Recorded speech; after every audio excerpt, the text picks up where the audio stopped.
चतरा जिले के हंटरगंज प्रखंड क्षेत्र के सरदम पंचायत के बंदरचुआ और ढोलटांगवा गांव के ग्रामीणों को आज तक शुद्ध पेयजल नसीब नहीं हुई है। आजादी के 75 वर्ष बीत जाने के बाद भी गांव में जाने के लिए ना तो सड़क है और ना ही शुद्ध पेयजल के लिए चापानल और ना ही बिजली की व्यवस्था है। भीषण गर्मी में कुआं भी इनका साथ छोड़ देता है, जिसके बाद ग्रामीण नदी के दूषित पानी से अपनी प्यास बुझाते हैं। आज के दौर में लोग चांद पर जाने की तैयारी कर रहे हैं। तमाम व्यवस्थाएं हाईटेक हो रही हैं, लेकिन कई गांव ऐसे भी हैं जहां बुनियादी जरूरतें भी मैसर नहीं। चतरा जिले के 2 गांव आज भी मूलभूत सुविधाओं से वंचित हैं। इस गांव के ग्रामीणों के आने जाने के लिए ना तो कोई संपर्क मार्ग है और न ही यहां के लोगों को पीने के लिए शुद्ध पेयजल की व्यवस्था हो पाई है। प्रशासन और जनप्रतिनिधियों की उपेक्षा का दंश झेल रहा ये गांव विकास से कोसों दूर है। हम लोग एकदम तबाह से मर रहे हैं। न पंखा है, न बिजली है, न कुछ नहीं है। जो तार ताना हुआ वो लाइन भी नहीं है। हम लोग ऐसे ही पहाड़ में भटक रहे हैं। गांव में आने के लिए कैसे आना पड़ता है? मतलब समझो कि पैदल चलते हैं, रोड पैदल चलते हैं और पैदल आने पड़ता है। कहीं गाड़ी घोड़ा के कोई आवाज नहीं है।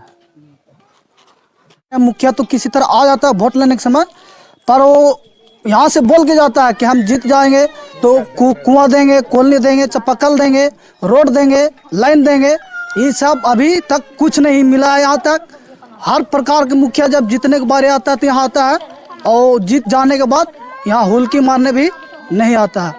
हम लोग का बहुत चीज़ की व्यवस्था होना चाहिए कि कुआं भी नहीं है, वो भी होना चाहिए, चापाकल भी होना चाहिए।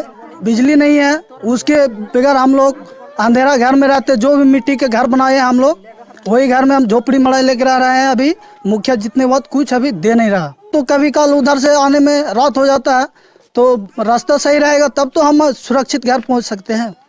गिर जाते हैं, गोड़ टूट जाता है, किसी को क्या हो जाता है। अभी हर गाँव में आप देखिए रोड है, बिजली है, चापाकल है, और मेरा गाँव में अभी कुछ नहीं है। मूलभूत सुविधाओं से वंचित गांव सजनी और सरदम गांव का बंदरचुआ, ढोलटंगवा, बंधुडी, डिकेनिया टोला डिकेनिया टोला गांव में ना तो शुद्ध पेयजल है, न सड़क है, न पानी और न ही अस्पताल। घने जंगलों के बीच में से होते हुए यहां पहुंचा जाता है।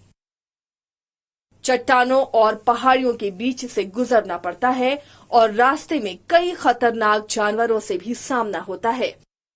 ऐसे में कोई बीमार पड़ जाए तो आफत ही है। कच्चा रास्ता होने की वजह से कई बार मरीज रास्ते में ही दम तोड़ देते हैं। राशन कार्ड या अन्य सुविधाएं भी यहाँ के लोगों को अब तक नसीब नहीं हो पाई हैं। बच्चों की पढ़ाई के लिए स्कूल की कोई व्यवस्था नहीं।